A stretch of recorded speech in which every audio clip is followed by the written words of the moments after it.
You know that moment when you're cleaning out your closet, and you find an old journal, you open it, and suddenly you're face to face with the person you used to be, the dreams you had, the fears that kept you awake at 2 a.m., the things you swore you'd do by now. I had that moment last week. I found my bucket list from when I was 24, and as I read through it, start a business, learn Spanish, save $50,000, I felt this weird mix of pride and regret, because I realized something. I was doing all the right things, but for all the wrong reasons.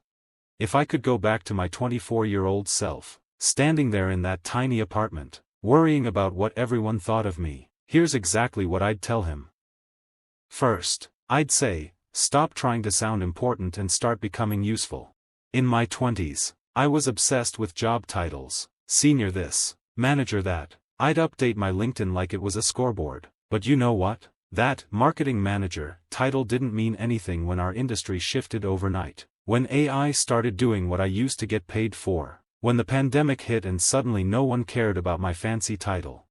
What saved me wasn't my title, it was the skills I'd accidentally picked up along the way, the copywriting I learned at 2 a.m. because a client needed something, the basic video editing from trying to make YouTube videos no one watched, the Excel formulas I mastered during that terrible internship.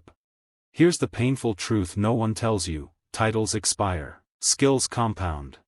Every hour you spend making your resume sound better is an hour you're not spending making yourself better. Every minute you spend networking to get a better title is a minute you're not spending building something that can't be taken away from you. If I could do it again, I'd spend 70% of my energy building skills, 20% applying them, and 10%, at most, on how it looks on paper. Because in 2024, 2034, 2044, the world pays for what you can do, not what you're called. Second, I'd grab my younger self by the shoulders and say, that perfect moment you're waiting for, it doesn't exist. I wanted to start a YouTube channel. I waited until I had the perfect camera, the perfect lighting, the perfect website. 3 years passed. The camera I bought was obsolete. The perfect lighting setup was never used. My friend Alex, he started with his iPhone, made terrible videos, learned in public. 3 years later, he had 500,000 subscribers and quit his job. We do this with everything. I'll invest when I have more money. I'll ask them out when I'm in better shape. I'll start the business when I know more. It's not just procrastination. It's a psychological trick we play on ourselves. Because as long as we're getting ready, we can't fail, but we also can't succeed.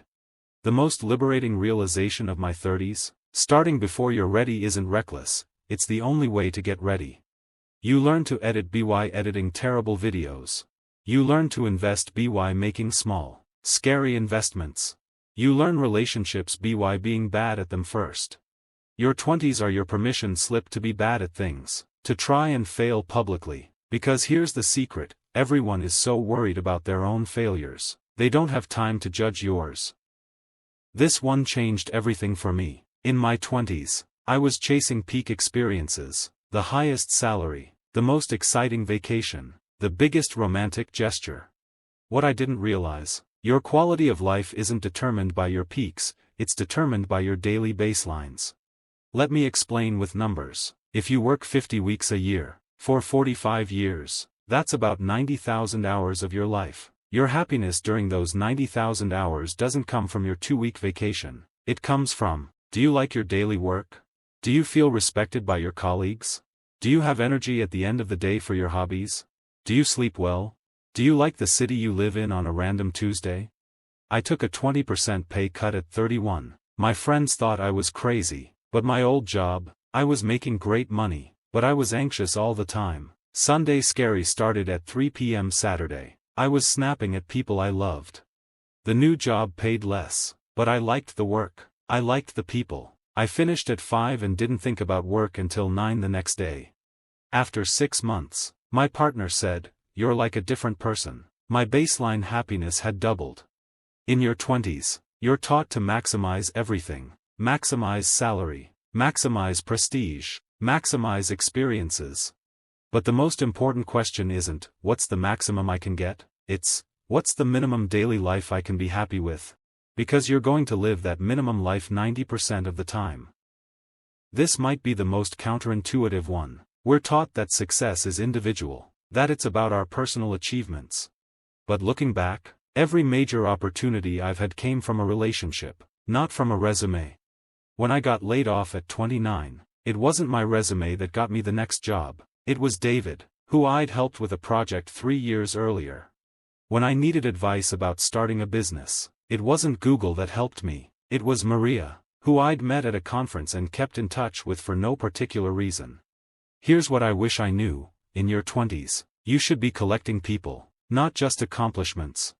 Not in a transactional, what can you do for me way, but in a genuine, I like how you think way.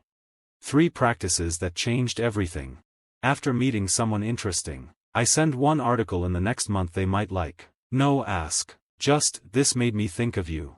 I keep a people map, not of who's important, but of who's interesting, who's doing cool things, who asks good questions. I stopped networking up and started connecting across. Your peers today will be leaders in 10 years. Your resume gets you the interview. Your network gets you the opportunity before it is even posted. This was my most expensive mistake, literally. In my mid-20s, I was constantly hustling, working 70-hour weeks, side gigs, always moving. I wore busyness like a badge of honor. Then at 30, I did an audit of my time, my finances, my projects. And I discovered something terrifying: I had been running in circles. I'd made $300,000 in those 70-hour weeks, but spent $295,000 trying to recover from them. Fancy meals because I was too tired to cook, Ubers because I was exhausted, convenience everything. I'd started 12 different side projects, but finished 0. I'd read hundreds of articles, but implemented almost nothing. I'd networked constantly, but built few real relationships. I was like a mouse on a wheel, sweating, moving, exhausted, but ending up exactly where I started. The shift happened when I started asking one question at the end of every week: what actually changed? Not, what did I do, but, what's different now than before? Did my bank account actually grow? Did my skills actually improve? Did my relationships actually deepen? Busyness is the great deception of our generation. We confuse being tired with being productive. We confuse activity with achievement. Slow down, do less, but finish what you start. With all this talk of mistakes, let me tell you the one thing I did right. I kept a journal, not consistently, not beautifully, but I wrote down what I was thinking, what I was afraid of, what I wanted. And when I read it now, I don't see the mistakes as failures, I see them as data points, as the only way I could have learned what I needed to learn. Your 20s aren't about getting it right, they're about gathering data about who you are, what you value, what drains you, what lights you up.